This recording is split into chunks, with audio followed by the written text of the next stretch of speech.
ఈ మధ్య కాలంలో మావోయిస్టులు లొంగిపోతూ ఉన్నారు కదా, ఉమ్. ఎందువలన అంటారు? మావోయిస్టులు లొంగిపోవటం అంటే వాళ్ళకి మంచి డబ్బు వస్తుందమ్మా. ఒక్కొక్కళ్ళకి ఏంటంటే 10 లక్షలు అనౌన్స్ చేస్తున్నారు. అంటే రోడ్డు మీద కష్టపడి తోపుడు బళ్ళు దోసుకుని రిక్షాలు దొక్కి ఆటోలు నడిపే వాళ్ళకి డబ్బులు రావేమో కానీ ఒక 3-4 సంవత్సరాలు అడవుల్లో యాక్ట్ చేసినట్టు యాక్ట్ చేసి ఆడు బయటకు వచ్చేస్తే వాళ్ళే డబ్బులు ఈ పోలీసు వాళ్ళే దగ్గరుండి డబ్బులు ఇప్పిస్తారు. ఇది ఒక పెద్ద డ్రామా ఇది.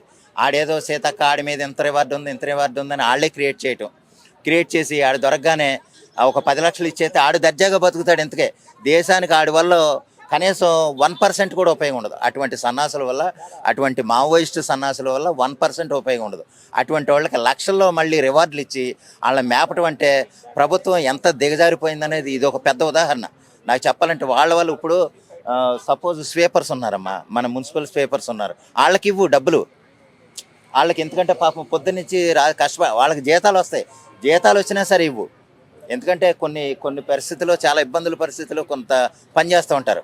ఈడే అడవిలో ఉండే ఎవరికి ఉపయోగం అమ్మ, అది దోచుకు తింటారు తెలుసా. ఒక్కొక్క పెద్ద బిగ్ షాట్ ఎవరు ఉంటారో మా ఏరియాలో అయితే గనక ఎవరికి ఉపయోగం అని కాకుండా ఏదైతే బిగ్ షాట్స్ అంటారు కదా, మీరు పొలిటికల్ పరంగా చూసుకున్నట్టయితే సీఎం రేవంత్ రెడ్డి గారు వీళ్ళు ఎవరైనా ప్రజలకు అన్యాయంగా తిరగబడితే వాళ్ళకి అగెనిస్ట్ గా పోరాడి వాళ్ళని మతమార్చే దిశగా వాళ్ళు వెళ్తారు కదా, దాన్ని దృష్టిలో పెట్టుకొని మా పైకి రాకముందే వాళ్ళని దీనిలో కలిపేసుకుంటే అయిపోతుంది. హతమార్చే దిశగా అమ్మ నాకు తెలిసి ఒక 15 ఏళ్ల క్రితమే చూసి ఈ మధ్య అయితే చూడలే. ఈ మధ్య చూస్తే కాల్చి పాడేసే అధికారం వీళ్ళకు ఉన్నప్పుడు ఊరుకుంటాం ఎందుకు? ఇప్పుడు 10 మందిని కాల్చే వాళ్ళని వెనకేసి ఎదవాళ్ళు ఎంతమంది ఉన్నారు? అవునా కదా, ఉన్నారా లేదా? అటువంటి వాళ్ళని మొత్తం ఎన్కౌంటర్ చేసి పైకి చెప్పకూడదు. ఇంకా ఏదో బయట కనుక తిరిగేవా అడవుల్లో ఉండాల్సిన వాడు అడవుల్లో లేడు. అంటే వాళ్ళ దగ్గర అడ్వాన్స్డ్ వెపన్స్ కూడా ఉన్నాయి కదా, నాటు తుపాకీలు ఉన్నాయి, అడ్వాన్స్డ్ ఇంకోటి వెపన్స్ కూడా ఉన్నాయి. వాళ్ళు కూడా సరెండర్ చేసిరు, బట్ వాళ్ళు కూడా అగెనిస్ట్ గా గవర్నమెంట్ కి తిరగబడే అవకాశం కూడా ఉంది కదా అని చెప్పి కొంతమంది లేదు. తిరగబడే ఉద్దేశం ఉందా లేదా అంటే అలాగా జనాల్లోనూ ఉన్నారు కదా. తిరగబడాలనుకుంటే కానీ జనాల్లో ఉన్న మనుషులు తిరగబడవచ్చు, కానీ వాళ్ళే తిరగబడతారు. వాళ్ళకే మనం 10 లక్షలు ఇద్దాం, వాళ్ళని రివార్డుల కింద మేపుదాం అన్న ఉద్దేశం అనేది ఏంటంటే ఇది పోలీసులు మావోయిస్టులు ఆడి పెద్ద డ్రామా ఇది.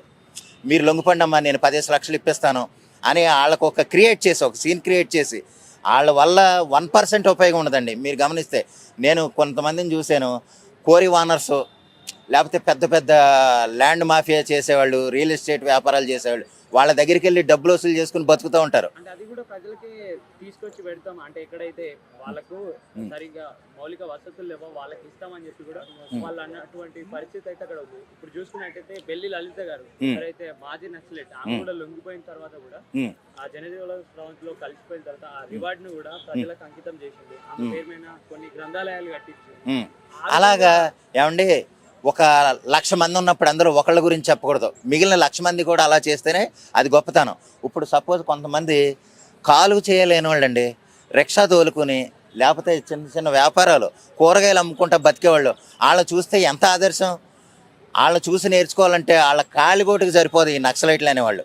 వాళ్ళు ఎంతసేపు ప్రజలకు ఉపయోగపడే పనులు చేస్తే వాళ్ళని గొప్పగా చెప్పుకుందాం. వాళ్ళు లొంగిపోవటం వల్ల ఏ విధంగానూ ఉపయోగం ఉండదు.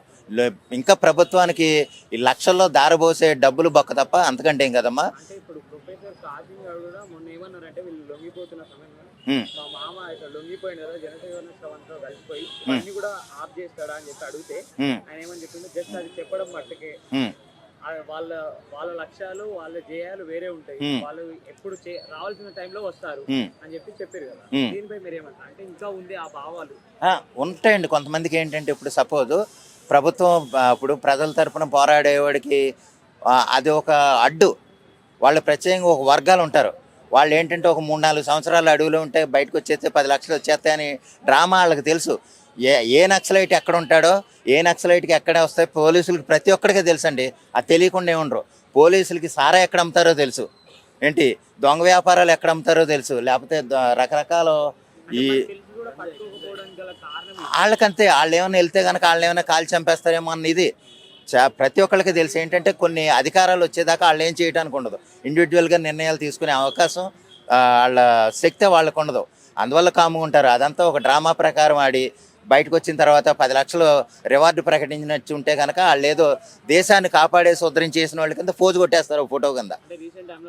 అయితే సీఎం రేవంత్ రెడ్డి కూడా చెప్పింది కదా, వాళ్ళకి మంచి అలవెన్స్ ఇస్తాం, మంచి అమౌంట్ ఇస్తాం, వాళ్ళు ఈ జీవనం గడిపేలాగా ఇంత జీవితం అంతా కూడా జనాల్లో గడిపేలాగా వాళ్ళకి అన్ని వసతులు కల్పిస్తామని చెప్పి సీఎం రేవంత్ రెడ్డి గారు అయితే అనౌన్స్ చేసిండు. అంటే అలాంటి వాళ్ళు మారాలని చెప్పి చేసిండా, లేకపోతే ఇలాంటి వాళ్ళు పెరగద్దని చెప్పి చేసిండు? అది ఒక ప్రభుత్వం తరపున ఆయన ఒక నిర్ణయం తీసుకున్నారేమో, అది ఒక విధంగా అభినందిస్తే గనక. ఇంకో విధంగా చెప్పాలంటే వృద్ధాశ్రమాలు ఉన్నాయండి. వృద్ధాశ్రమాల్లో పాపం తిండి లేకుండా ఇబ్బంది పడే వాళ్ళు చాలామంది ఉన్నారు. అటువంటి వాళ్ళని బాగా చూసుకుంటే మంచిది. ఈ అడవుల్లో పడేసే ఎదవలను వదిలేసి మనం మనుషుల మధ్య తిరిగి అంటే తిండి కోసం కూడా అలమటించే వృద్ధాశ్రమాల్లో తల్లిదండ్రులు వదిలేసి, అంటే చెప్పకుండా ఇక్కడ మామూలుగా వెళ్దాం దగ్గర అని తీసుకెళ్ళి వదిలేసి కాముగా వెళ్ళిపోయిన వాళ్ళు చాలామంది ఉన్నారు. అటువంటి వాళ్ళని ఉద్ధరిస్తే బాగుంటుంది అనేది నా ఉద్దేశం అండి. అడవుల్లో ఉన్న వాళ్ళు పెద్ద పెద్ద షాట్ల దగ్గరికి వెళ్ళి, బిగ్ షాట్ల దగ్గరికి వెళ్ళి వాళ్ళు జేబులు కొట్టే వ్యాపారాలు వాళ్ళు చేస్తూనే ఉన్నారు. వాళ్ళకి వెపన్స్ కొనాలంటేనే ఎక్కడి నుంచి వస్తాయండి కదా. వాళ్ళు వెపన్స్ కొంటారు, వాళ్ళని బెదిరించే కొంటారు. కొన్ని ఏరియాలో ఇప్పుడు ఖమ్మం కొన్ని ఏరియాల్లో చూస్తే నైట్లు తిరుగుతూ ఉంటారు. అదే పని వాళ్ళకి ఏంటంటే వాళ్ళ వల్ల ప్రజలకి 1% ఉపయోగం ఉండదు. వాళ్ళ వల్ల ఏదైనా కీడు జరుగుద్ది.